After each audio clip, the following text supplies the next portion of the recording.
open your mouth, before you start yelling at your uncles, right? Before you start teaching, giving them the khutbah, you come and hear the khutbah and you say, I'm going to do this at home. That's a good point. My dad needs to hear this one. This is going to make a great point of argument, right?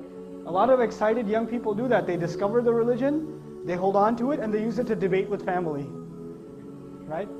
When you do that, you're basically abandoning what the messengers did. You have to have a little credibility first. When you turn to the religion, you become the best son, the best daughter, the best husband, the best wife. Speaking of the best husband, I want to tell you a story. A really good one on this subject, making people conscious of Allah. You don't just invite people to have taqwa of Allah with your words. Your character says a lot. A friend of mine, he became a friend actually on a short trip, told me about how he was raised in a Muslim family. He's Guyanese origin, and in Guyana there's Muslims that are committed, and there's Muslims that have mixed their religion with Hinduism, and some Muslims that are just Muslim by name, and they've completely almost lost everything of the religion. They almost know nothing of the religion. So as he was growing up in New York, he almost completely just wasn't even practically Muslim. He used to, get into fights with his mother. He went to jail a couple of times. He was in gangs, all kinds of stuff. Later on in life, he decides he wants to, he's looking for God. And he knows at least by name he's Muslim.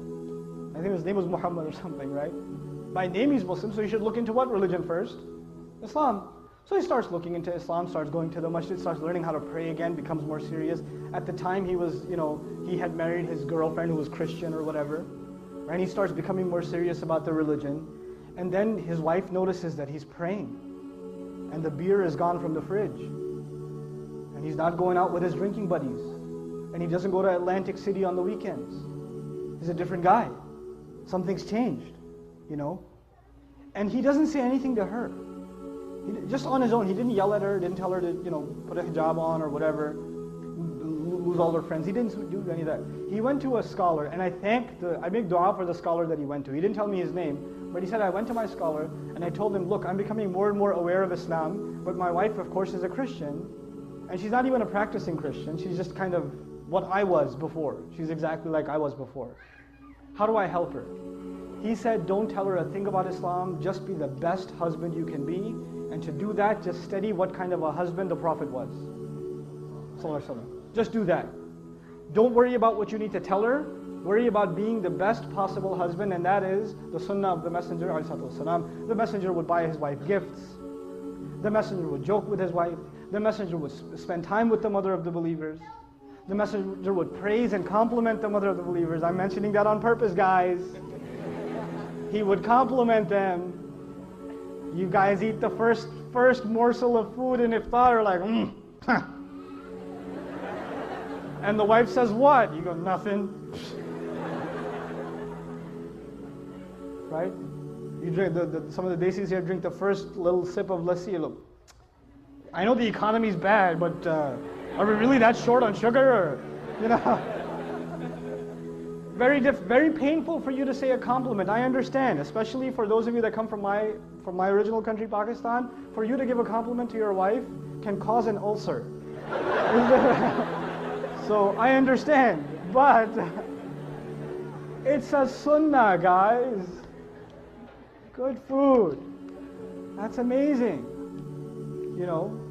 And our wives, the sisters are so used to hearing nasty things from us that when we say nice things, they get freaked out.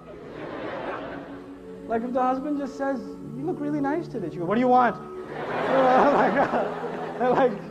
She gets worried, like he's up to, we gotta fix that. That's a problem. It can't be healthy. So he starts doing these things with his wife. And in the beginning, he used to argue with her sometimes about Islam and tell her how Christianity doesn't make sense.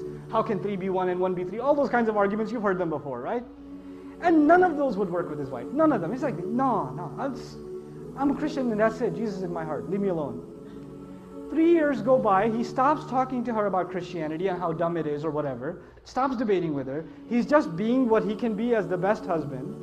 And one day he's making maghrib and his wife joins him in salat. And he's in salat. It messes up his salat.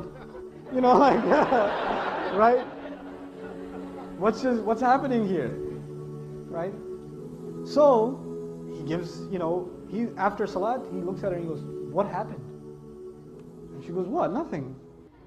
And he goes, no, you have to tell me what happened. And of course she says what pretty much any wife would say, it's complicated. Alright? But eventually she tells him, and she tells him, look, I've never seen a husband like you. My dad wasn't like that. I've never seen a father like you. The way you are with our child, I've never seen a father be like that. It's so beautiful. This religion can't be wrong. It can't be wrong. This is ittaqullah. You see how aware you are of Allah in your life, right? It's not how many ayat you've memorized, how many ahadith you know, how much knowledge you can spit out at someone, how many quotes from scholars you can deliver. It's not about that. How are you living your life? People can see that. You're calling people to the taqwa of Allah. حَقَّ تُقَاتِهِ وَلَا تَمُوتُنَّ إِلَّا وَأَنْتُمْ مُسْلِمُونَ.